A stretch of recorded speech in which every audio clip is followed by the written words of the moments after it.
شروع اللہ کے نام سے جو بڑا مہربان نہایت رحم والا ہے۔ خدا جو نہایت مہربان، اسی نے قرآن کی تعلیم فرمائی، اسی نے انسان کو پیدا کیا، اسی نے اس کو بولنا سکھایا۔ سورج اور چاند ایک حساب مقرر سے چل رہے ہیں، اور بوٹیاں اور درخت سجدہ کر رہے ہیں، اور اسی نے آسمان کو بلند کیا اور ترازو قائم کی کہ ترازو سے تولنے میں حد سے تجاوز نہ کرو، اور انصاف کے ساتھ ٹھیک تولو اور تول کم مت کرو۔ اور اسی نے خلقت کے لیے زمین بچھائی، اس میں میوے اور کھجور کے درخت ہیں جن کے خوشوں پر غلاف ہوتے ہیں، اور اناج جس کے ساتھ بھس ہوتا ہے اور خوشبودار پھول۔ تو اے گروہ جن و انس، تم اپنے پروردگار کی کون کون سی نعمت کو جھٹلاؤ گے؟ اسی نے انسان کو ٹھیکرے کی طرح کھنکھناتی مٹی سے بنایا اور جنات کو آگ کے شعلے سے پیدا کیا۔ تو تم اپنے پروردگار کی کون کون سی نعمت کو جھٹلاؤ گے؟ وہی دونوں مشرقوں اور دونوں مغربوں کا مالک ہے۔ تو تم اپنے پروردگار کی کون کون سی نعمت کو جھٹلاؤ گے؟ اسی نے دو دریا رواں کیے جو آپس میں ملتے ہیں، دونوں میں ایک آڑ ہے کہ اس سے تجاوز نہیں کر سکتے۔ تو تم اپنے پروردگار کی کون کون سی نعمت کو جھٹلاؤ گے؟ دونوں دریاؤں سے موتی اور مونگے نکلتے ہیں۔ تو تم اپنے پروردگار کی کون کون سی نعمت کو جھٹلاؤ گے؟ اور جہاز بھی اسی کے ہیں جو دریا میں پہاڑوں کی طرح اونچے کھڑے ہوتے ہیں۔ تو تم اپنے پروردگار کی کون کون سی نعمت کو جھٹلاؤ گے؟ جو مخلوق زمین پر ہے سب کو فنا ہونا ہے، اور تمہارے پروردگار ہی کی ذات بابرکت جو صاحب جلال و عظمت ہے باقی رہے گی۔ تو تم اپنے پروردگار کی کون کون سی نعمت کو جھٹلاؤ گے؟ آسمان اور زمین میں جتنے لوگ ہیں سب اسی سے مانگتے ہیں، وہ ہر روز کام میں مصروف رہتا ہے۔ تو تم اپنے پروردگار کی کون کون سی نعمت کو جھٹلاؤ گے؟ اے دونوں جماعتوں، ہم عنقریب تمہاری طرف متوجہ ہوتے ہیں۔ تو تم اپنے پروردگار کی کون کون سی نعمت کو جھٹلاؤ گے؟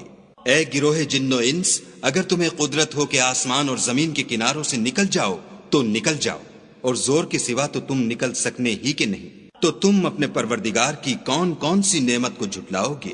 تم پر آگ کے شعلے اور دھواں چھوڑ دیا جائے گا تو پھر تم مقابلہ نہ کر سکو گے۔ تو تم اپنے پروردگار کی کون کون سی نعمت کو جھٹلاؤ گے؟ پھر جب آسمان پھٹ کر تیل کی تلچھٹ کی طرح گلابی ہو جائے گا تو وہ کیسا ہولناک دن ہوگا۔ تو تم اپنے پروردگار کی کون کون سی نعمت کو جھٹلاؤ گے؟ اس روز نہ تو کسی انسان سے اس کے گناہوں کے بارے میں پرسش کی جائے گی اور نہ کسی جن سے۔ تو تم اپنے پروردگار کی کون کون سی نعمت کو جھٹلاؤ گے؟ گناہ گار اپنے چہرے ہی سے پہچان لیے جائیں گے تو پیشانی کے بالوں اور پاؤں سے پکڑ لیے جائیں گے۔ تو تم اپنے پروردگار کی کون کون سی نعمت کو جھٹلاؤ گے؟ یہی وہ جہنم ہے جسے گناہ گار لوگ جھٹلاتے تھے، وہ دوزخ اور کھولتے ہوئے گرم پانی کے درمیان گھومتے پھریں گے۔ تو تم اپنے پروردگار کی کون کون سی نعمت کو جھٹلاؤ گے؟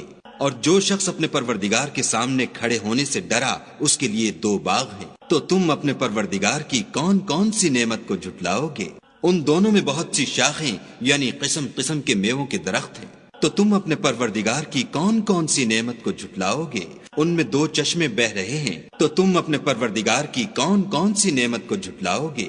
ان میں سب میوے دو دو قسم کے ہیں۔ تو تم اپنے پروردگار کی کون کون سی نعمت کو جھٹلاؤ گے؟ اہل جنت ایسے بچھونوں پر جن کے استر اطلس کے ہیں تکیہ لگائے ہوئے ہوں گے، اور دونوں باغوں کے میوے قریب جھک رہے ہیں۔ تو تم اپنے پروردگار کی کون کون سی نعمت کو جھٹلاؤ گے؟ ان میں نیچی نگاہ والی عورتیں ہیں جن کو اہل جنت سے پہلے نہ کسی انسان نے ہاتھ لگایا اور نہ کسی جن نے۔ تو تم اپنے پروردگار کی کون کون سی نعمت کو جھٹلاؤ گے؟ گویا وہ یاقوت اور مرجان ہیں۔ تو تم اپنے پروردگار کی کون کون سی نعمت کو جھٹلاؤ گے؟ نیکی کا بدلہ نیکی کے سوا کچھ نہیں ہے۔ تو تم اپنے پروردگار کی کون کون سی نعمت کو جھٹلاؤ گے؟ اور ان باغوں کے علاوہ دو باغ اور ہیں۔ تو تم اپنے پروردگار کی کون کون سی نعمت کو جھٹلاؤ گے؟ دونوں خوب گہرے سبز۔ تو تم اپنے پروردگار کی کون کون سی نعمت کو جھٹلاؤ گے؟ ان میں دو چشمے ابل رہے ہیں۔ تو تم اپنے پروردگار کی کون کون سی نعمت کو جھٹلاؤ گے؟ ان میں میوے اور کھجوریں اور انار ہیں۔ تو تم اپنے پروردگار کی کون کون سی نعمت کو جھٹلاؤ گے؟ ان میں نیک سیرت اور خوبصورت عورتیں ہیں۔ تو تم اپنے پروردگار کی کون کون سی نعمت کو جھٹلاؤ گے؟